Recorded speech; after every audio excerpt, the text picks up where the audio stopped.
Kali ini kita akan menjawab pertanyaan-pertanyaan saudara-saudara kita yang mana mereka terkadang memberikan sebuah pertanyaan di Facebook. Assalamualaikum, minta saran atau cara cepat mengetahui orang itu kena gangguan jin dan cara cepat dan efektif untuk mengeluarkannya.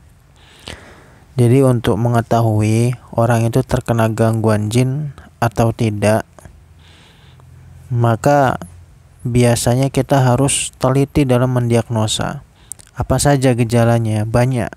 Contoh, misalnya penyakit, dia sering sakit-sakitan, tapi ketika dicek ke medis, sehat semuanya, nggak ada yang masalah, nggak ada penyakitnya.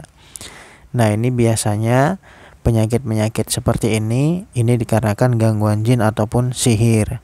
Kemudian bisa juga penyakit yang seperti itu dikarenakan penyakit psikosomatis, yaitu penyakit yang diakibatkan beban pikiran dan beban perasaan. Nah, kemudian ketika orang itu terkena gangguan jin atau sihir, gimana cara mengeluarkannya? Untuk mengeluarkannya yaitu tentunya dengan apa? Dengan ruqyah syariah, dengan terapi Al-Qur'an. Karena apa? Wa nunazzilu minal Qur'ani ma huwa syifa. Allah turunkan Al-Qur'an sebagai penyembuh. Kita lihat komentarnya. Waalaikumsalam warahmatullahi wabarakatuh. Bisakah langsung lihat punggung sendiri? Hanya tanya. Saya nggak tahu nih maksudnya apa, lihat punggung sendiri. Nggak bisa kalau tanpa bantuan cermin. Kemudian ada yang komentar juga, yang pasti susah. Begitupun kita kalau sakit butuh bantuan dokter untuk memeriksa dan memberi obat. Nah, ini benar sekali ya. Jadi kita nih kadang kalau sakit, maka kita harus datang ke bidan, dokter gitu.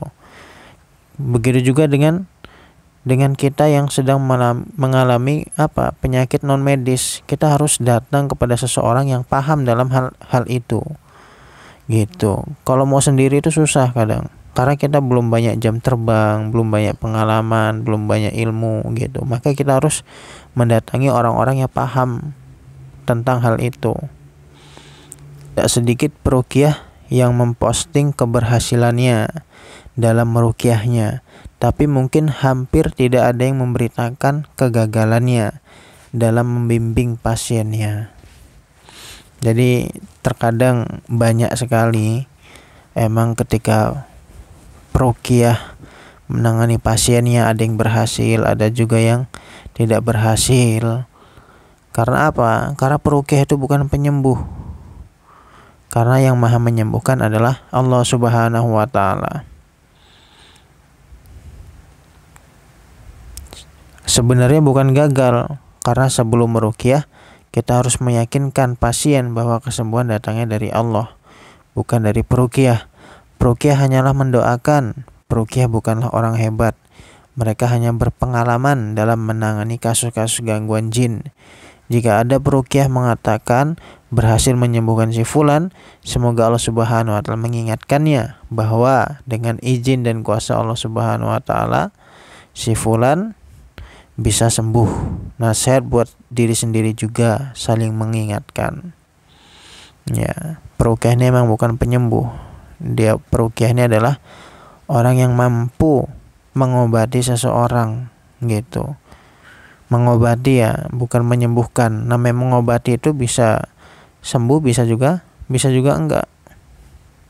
Berapa jam kalau ruqyah, Pak? Kalau yang kami jalani variatif, ada yang 15 menit, 30 menit, ada juga yang 1 jam atau lebih, tergantung kasus. Yang lama adalah diagnosa dan pelurusan akidah, bisa sampai 45 menit sampai 1 jam.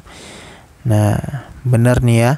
Jadi namanya ruqyah itu nggak mesti waktunya, ada yang 30 menit, terkadang 15 menit, sejam gitu. Bahkan ada juga yang berhari-hari gitu, tergantung kasusnya, berat atau enggak gitu, ribet atau enggak. Terkadang kalau ada seseorang yang sakit, gangguan seperti itu, terus kemudian ada buhulnya, kita harus cari juga buhulnya supaya cepat ketemu, akhirnya cepat sembuh.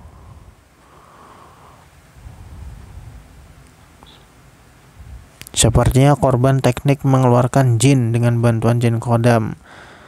Nah, kalau udah pakai mediator, mediasi udah pasti ya, dia pakai jin. Kalau melalui YouTube itu boleh nggak Pak? Nah, antum harus pertimbangkan baik buruknya dan tujuannya. Jika tujuannya untuk mencari popularitas, maka tinggalkan. Tapi jika antum tujuan untuk dakwah dan meluruskan berbagai penyimpangan, tafadhol. Tapi ini butuh ilmu yang mumpuni. Bukan maksudnya ruqyah tapi dengar dari YouTube, boleh aja, tapi mungkin hasilnya tipis. Lebih baik langsung aja minta bantuan yang ahlinya. Nah, kalau ruqyah dengerin ayat Al-Quran di HP, YouTube, ini yang dikhawatirkan satu aja. Ketika dia ada gangguan mendengarkan lewat HP, kemudian kesurupan, kemudian di sekitarnya nggak ada yang bisa menanganinya, akhirnya ngamuk nggak jelas, ngambil senjata tajam, melukai dirinya, ini yang bahaya. Kalau ruqyah mandiri, kalau ruqyah dengerin lewat YouTube aja tanpa didampingi oleh sang ahlinya gitu. Cara membedakan yang syar'i, cara membedakan ruqyah yang syar'i dan yang mengaku-ngaku syar'i bagaimana kawan? Jadi untuk membedakan ruqyah syar'iyah atau ruqyah syirkiyah yang tidak syar'i, yaitu tadi diantaranya yang nggak syar'i itu memakai mediator, mediasi. Kemudian peruqyahnya bisa melihat jin, gitu kan. Akan tetapi kalau ruqyah syar'iyah, peruqyahnya nggak bisa melihat jin, nggak pakai mediator, kemudian nggak pakai syarat apapun, syaratnya hanya satu, siap bertobat kepada Allah, gitu kan. Tetapi kalau ruqyah syirkiyah ini, yaitu tadi biasanya syaratnya aneh-aneh. Ayam cemani, ayam hitam, ataupun ayam lainnya. Ya, mungkin itu saja. Wassalamualaikum warahmatullahi wabarakatuh.